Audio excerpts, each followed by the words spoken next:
ఇక్కడ ఏంటంటే జగన్మోహన్ రెడ్డి అధికారంలో ఉన్నప్పుడు అవార్డులు ఇవ్వట్లేదన్న అంశాన్ని ప్రస్తావించలేదు, మళ్ళీ ఇప్పుడే ప్రస్తావిస్తున్నారని ఒక ఇష్యూ స్టార్ట్ అయింది. ఇప్పుడు అప్పుడు కూడా అడిగారండి, నాకు తెలిసినంతవరకు అప్పుడు కూడా అడిగారు. అప్పుడు కేవలం టికెట్ల రేట్ల పెంపు కోసం మాత్రమే అడిగారు సార్. అప్పుడు వెళ్ళిన పాయింటే టికెట్ రేట్ల కోసం సార్. వెళ్ళినప్పుడు మీకు బయటకు వచ్చిన దాంట్లో లేదు, కానీ ఆయన ప్రోత్సాహాల్లో ఇది కూడా అడిగారు. అడిగారు, నాకు గుర్తున్నంత వరకు అడిగారు.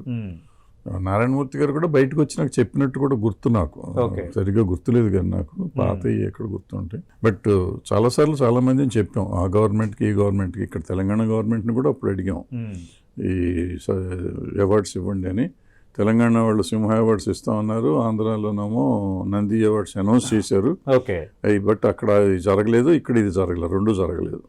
అంటే కేవలం టికెట్ల రేటు పెంపు కోసం అయితే ఆంధ్రప్రదేశ్కి వస్తారు, అక్కడ పరిశ్రమ అభివృద్ధికి సహకరించడం లేదు. ఇది ప్రధానంగా మీ అర్థంలోనే చిరంజీవి అభ్యర్థన తర్వాత వస్తున్న ట్రోలింగ్, వస్తున్న కామెంట్స్. అంటే అక్కడ సినిమాలు చేయటం లేదు ఆంధ్రప్రదేశ్లో, అలాగే ఆంధ్రప్రదేశ్లో పరిశ్రమ అభివృద్ధి చెందటానికో పరిశ్రమను మరి కొంత ముందుకు తీసుకువెళ్ళటానికో ఎవరు ఆసక్తి చూపించడం లేదు అన్నది చిరంజీవి చేసిన కామెంట్స్ తర్వాత వస్తున్నది. అంటే మనం చిరంజీవి గారిని, అంటే ఆయన ఉన్న పొజిషన్లో ఆయన ఒక వ్యక్తిగా తీసుకోకూడదండి, సినిమా ఇండస్ట్రీకి ఒక రిప్రజెంటేటివ్గా తీసుకోవాలి ఆయన్ని. అక్కడ ఇండస్ట్రీకి సంబంధించి నేను చెప్తున్నాను ఆయన రిప్రజెంటేటివ్గా తీసుకోవాలండి.